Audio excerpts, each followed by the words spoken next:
News is brought to you by the new BTC. Fiber is here. Faster, stronger, more reliable. Together, we are unstoppable. Switch today. Right now at 11, the Davis administration defends its payout to public servants amid pushback from some within the labor movement who feel the salary adjustment fell short. Here are the government's response and what unions are now threatening. Reaction tonight from the tourism minister on the reported settlement reached between Sarkis's Million and China Construction America. And a lot of festive cheer and food galore to celebrate this Thanksgiving Day. Those stories plus the day's other news this late night, Thursday, November 27th, 2025.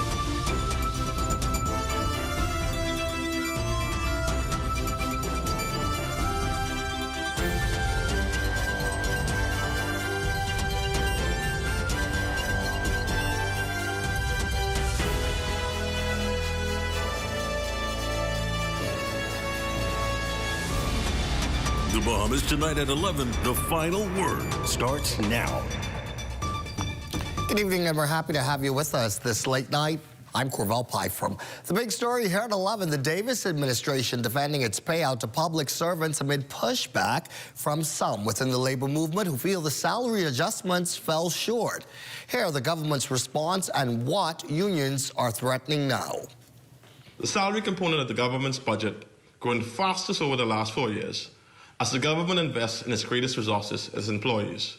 OPM Director of Communications Latrey Raman going on the defensive, firing back at union heads critical of yesterday's payout to thousands of public servants, with some leaders calling the increases crumbs, others alleging some workers got nothing at all. However, Raman says the government did due diligence to ensure it covered all of its bases. Since 2021, civil servants have received a salary increase every single year under this administration. That level of consistency has not been seen in more than a decade. Teachers and nurses receive upgraded salaries, higher allowances, expanded insurance and retention bonuses. Police, defense force and correction officers receive better entry-level rates, improved allowances and fairer overtime and duty systems. Line staff and administrative staff receive higher scales, increased allowances, and restored increments. Thousands of long overdue promotions and confirmations were completed. Many contract workers gained permanent posts for the first time with full benefits. Pensioners received an uplift after years without movement. Insurance coverage was expanded for public officers, and the national minimum wage was increased for the first time in 7 years. The salary review, Ramming says, is the first in almost 2 decades and the first full modernization of public service pay. Also here at 11, the holiday season certainly off to a good start for the top industry, with aviation officials reporting pretty impressive numbers. We get the details tonight from our Fern Carey. The country seeing a significant uptick in air and sea arrivals, with those gains recorded year over year. Director of Aviation Dr. Kenneth Romer revealed as much during the press briefing at the Office of the Prime Minister Thursday. He attributed the impressive tourism performance to ongoing efforts by aviation and tourism officials to expand and attract new airlift from the U.S., Canada, the Middle East, and other nations. At the end of October, compared to same period 2024, we're already reflecting at least a 9.5% overall improvement in both air and sea arrivals. We are 69% almost compared to 2019.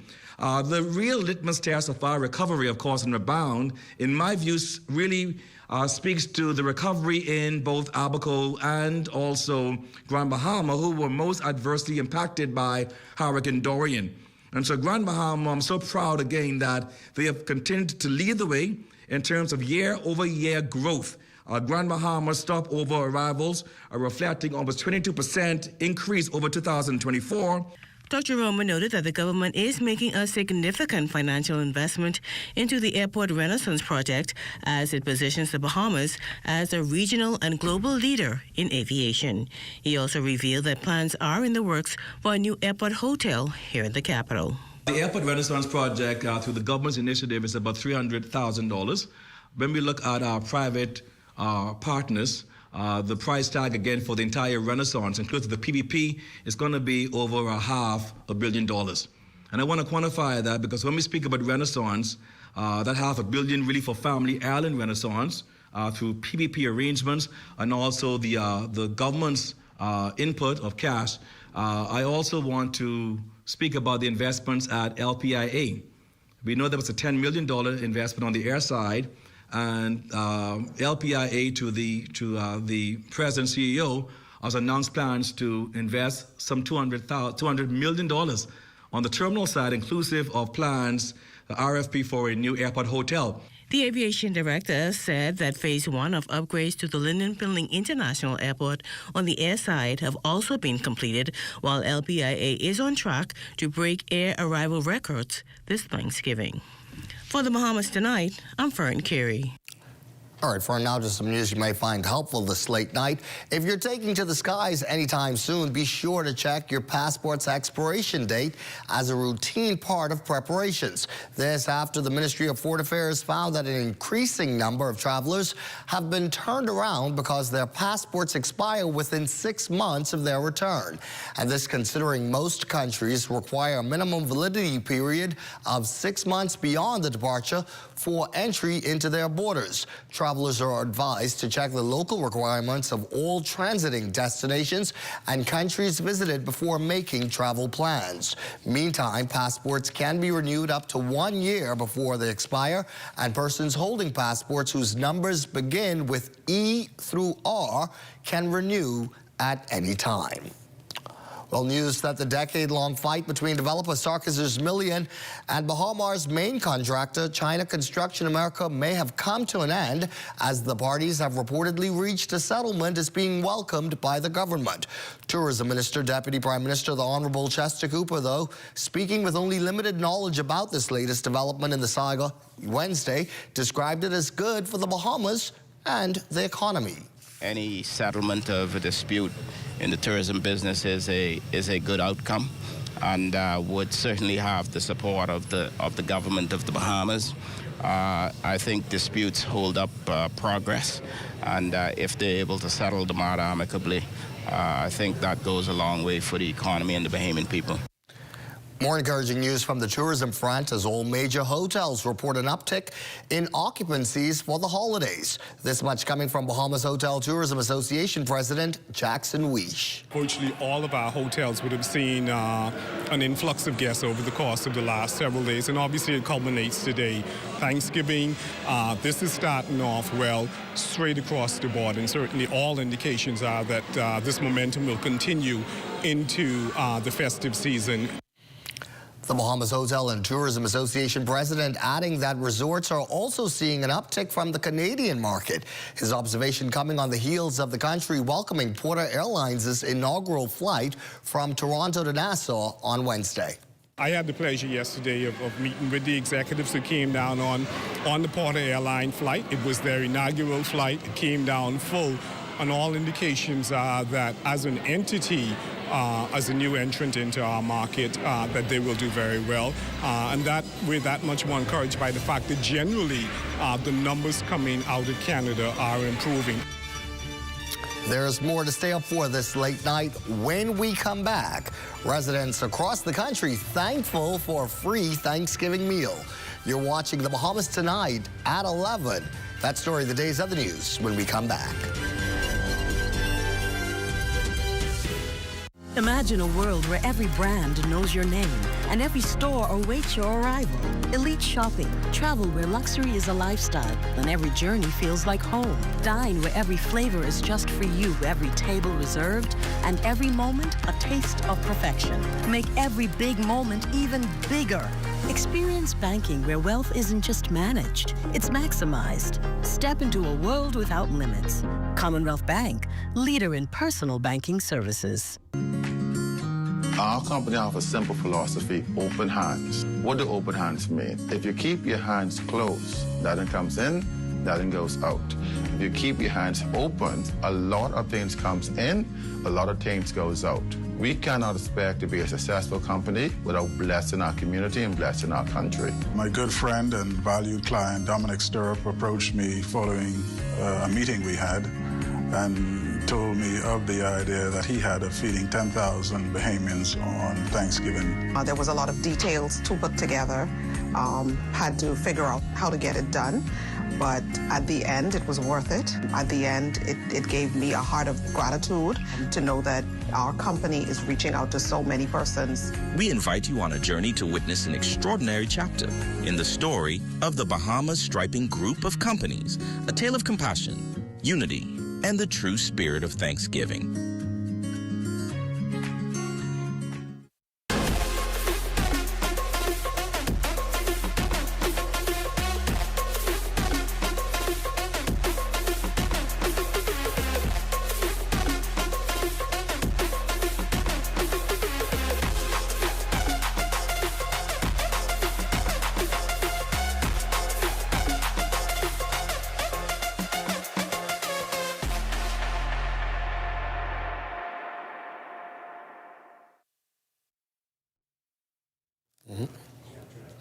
As we continue here at this late night, a 48-year-old is assisting police with investigations following claims he assaulted a woman early this morning.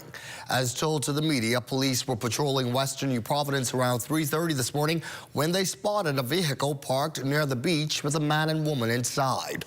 Police say when they instructed the two to exit, the woman claimed she'd been sexually assaulted. The man was subsequently taken into custody. As for the woman, she was taken to hospital for medical attention. Two armed robbery investigations also underway this late night. A man reported around 9:30 last evening that he, along with his brother and friends, were on Mud and Fish Drive when they were approached by two men in a green, white, and black motorcycle, or on a green, white, and black motorcycle. One of the men, described as short and dark-skinned, dismounted the bike brandishing a firearm. The group of men were reportedly robbed of cash, jewelry, and an electronic device as the assailants sped off on the motorcycle. One of the men in the group threw a bottle, hitting the assailant in the back, who in turn opened fire. However, no one was injured. Carmichael Road was also the scene of the second armed robbery probe. It occurred after midnight when a man was walking and two men on a motorcycle pulled up to him. Police say the culprits then reportedly robbed the man of cash and other personal belongings.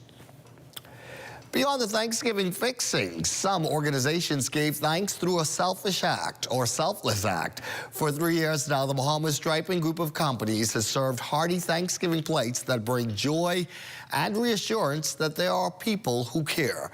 Tagging along with our Danielle Dean as she location hops and follows the Bahamas Striping's journey to distribute tens of thousands of dinners. An eventful day for the Bahamas Striping Group of Companies and its partners, who came together to roll out a mass distribution of Thanksgiving lunches as part of their community feeding initiative, Let's Make a Difference. And according to Senior Vice President of Business Development, Dominic Stirrup, this isn't the first year, nor will it be the last. We started the feeding program 6 years ago in Exuma, 500 meals.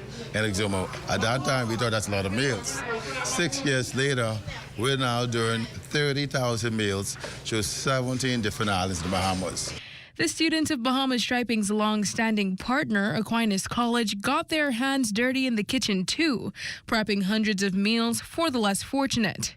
My passion for cooking, it stems from me loving food, and honestly, within food and nutrition, we're allowed to cook anything we want once it's along the curriculum. So learning how to cook, and as they say, food is the way to the heart. The younger generation aren't really,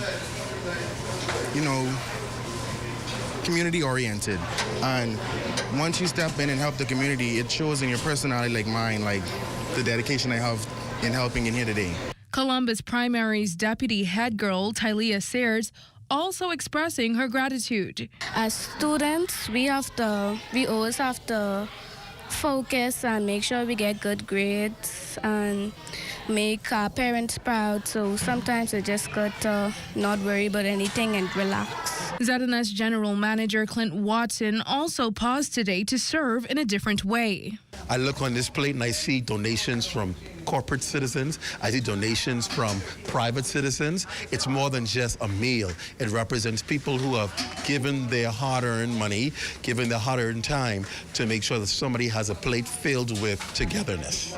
Reporting for the Bahamas Tonight, I'm Danielle Dean. Well, for the Island Luck Foundation, bringing the spirit of Thanksgiving meant transforming Christie Park into a hub of generosity where between 2,000 and 2,500 hot meals were served thanks to a partnership with Chefy's. Head of Brand Events, Loyalty and Rewards, Carlo Ramsey, says giving back is at the core of the IL Foundation. So this has been a stable event for us over the last couple of years. So feeding people on Thanksgiving, everybody knows Thanksgiving is not a beaming holiday, but we love to eat. And if we could feed some mouths every year, at least once a year, we're going to try our best to do that.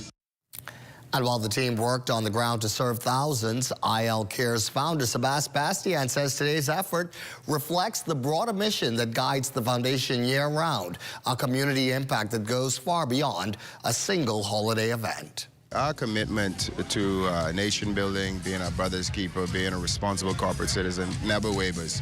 ILKS Foundation is very, very active in the community, and that's whether we're doing our back to school, our Christmas carnival, our cancer initiatives, our Thanksgiving initiatives, our fitness initiatives, our scholarships, our own foundation with the grant funding. I mean, we are committed to always making sure that we do our part. And we like to keep expanding on being our impact even bigger year after year. And this is just one of many of our initiatives that we're happy to be able to provide for our citizens. Lots of food, lots of fun, good stuff. Well, the Bahamas Tonight at 11 turns to sports next. Amajal has a preview. Alabama and Minnesota play to an instant classic at the Bahamas Pink Flamingo Championships. Details of that story and more coming up in sports.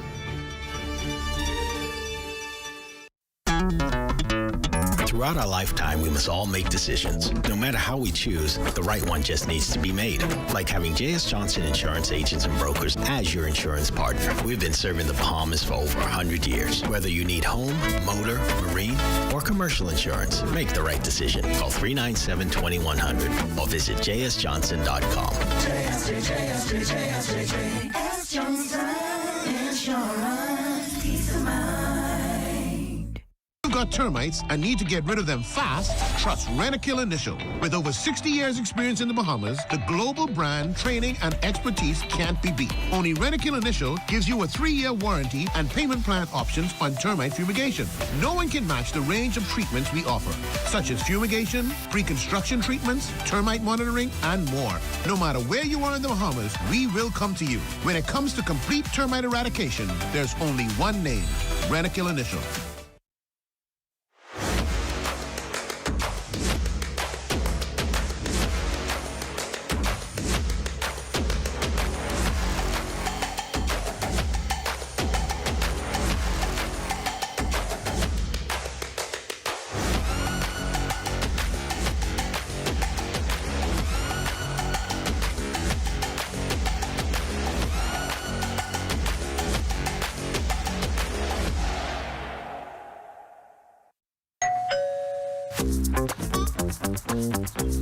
Like, what you grabbing all these pizzas, boy?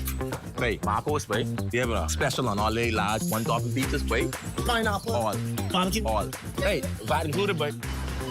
I need the $10 special plate. How many would you like? 20 in it. Thank you so much, man. $10, that's it? The Marcos got that deal, boy.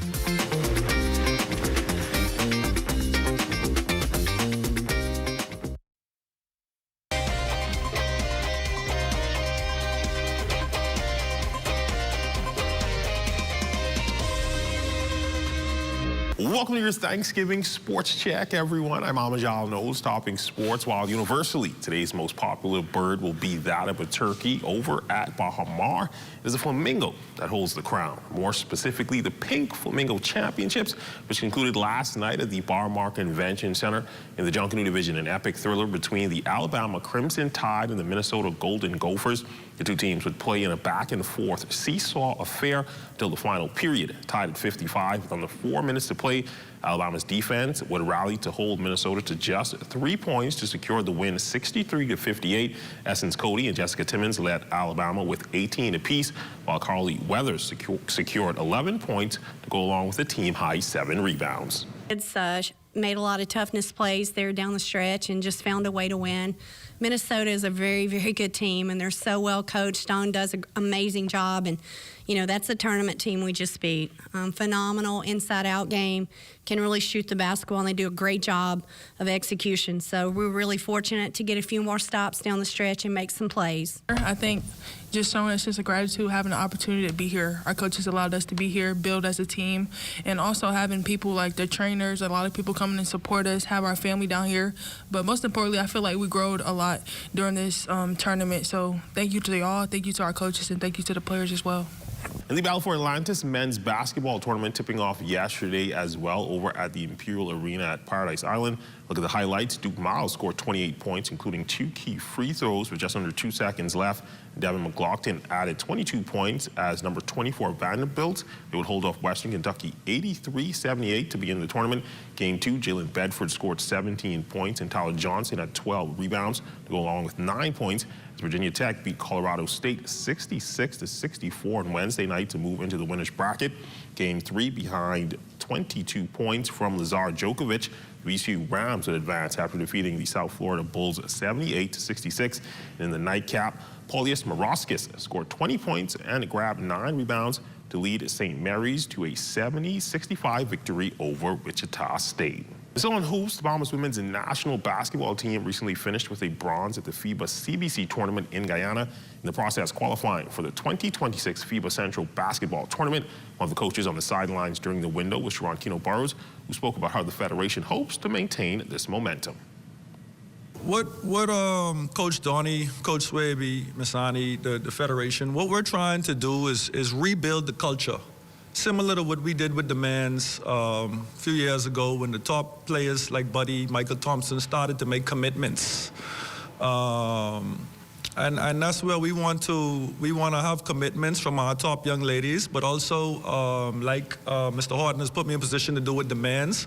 Whilst they're home, we need to have them training year-round, playing in open gyms, you know, staying together, working together, and just to be a unit so that when we do add the ladies that are international, we already have a solid foundation similar to the men's. And that's been your Thanksgiving Sports Check, everyone. I'm Amajal Knowles, signing out until tomorrow.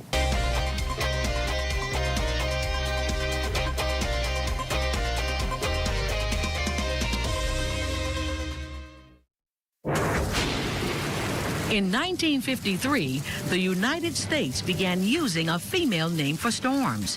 And by 1978, both male and female names were used to identify northern Pacific storms. This was then adopted in 1979 for storms in the Atlantic Basin. The National Hurricane Center does not control the naming of tropical storms. Instead, there is a strict procedure established by the World's Meteorological Organization for Atlantic hurricanes. There is a list of male and female names which are used on a 6-year rotation. The only time that there is a change is if the storm is so deadly or costly that the future use of its name on a different storm would be inappropriate. These are the names of the storms for the 2025 Atlantic hurricane season: Andrea, Barry, Chantal, Dexter, Erin, Fernand, Gabrielle, Umberto, Imelda, Jerry, Karen, Lorenzo, Melissa, Nestor, Olga, Pablo, Rebecca, Sebastian, Tanya, Van, Wendy. This public service announcement was brought to you by the Broadcasting Corporation of the Bahamas in conjunction with the Disaster Risk Management Authority.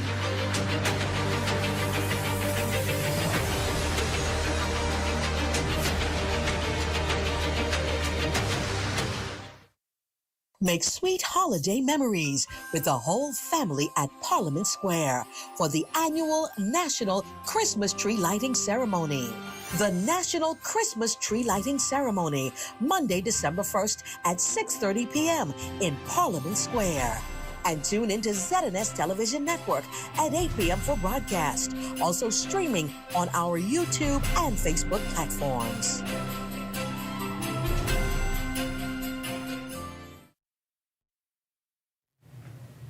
Special Thanksgiving Day today, but it's also Friday Eve. Let's check in with Chief Meteorologist Basil Dean for a check of tonight's weather forecast. Good evening, Carvel. We have a frontal boundary approaching the extreme northwest Bahamas. You can see that increasing cloudiness over the Grand Bahama and North Abaco area, and that will gradually spread throughout the northwest Bahamas tonight and tomorrow, bringing with it some showers and even some thunderstorms through tomorrow. And your temperatures around the islands this evening, 77 degrees in Freeport, Grand Bahama. Greentoll Key, 77 degrees. Marshall, Abaco at 80 degrees. The Berry Islands, 79. Taking you over to Eleuthera, Harbor Island, 80 degrees, Rock Sound at 78 degrees, 81 in Fresh Creek, Central Andros, Camps Basal Andros at 82, also Black Point, Exuma, Artistan, Cat Island, San Salvador, Rum Key, and Georgetown, Exuma, all at 82 degrees. And then we pick up those 82s again in Clarence Sound, Long Island, Crooked Island at 82 degrees, Betsy Bay, Acklands, 82 degrees, Matitani, Nagua, 81, and the Turks and Caicos Islands, warm spot tonight at 84 degrees. Forecast tonight, looking for increasing clouds, becoming breezy late with a couple of showers developing.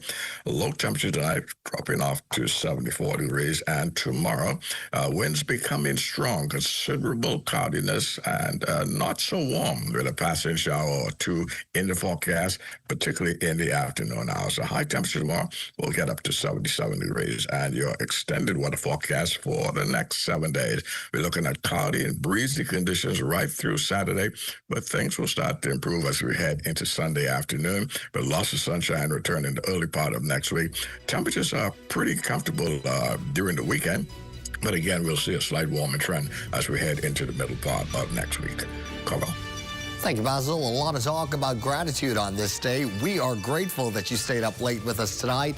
I'm Corval Pfeifferman. For all of us, take care, be well, and we'll see you again tomorrow. Good night.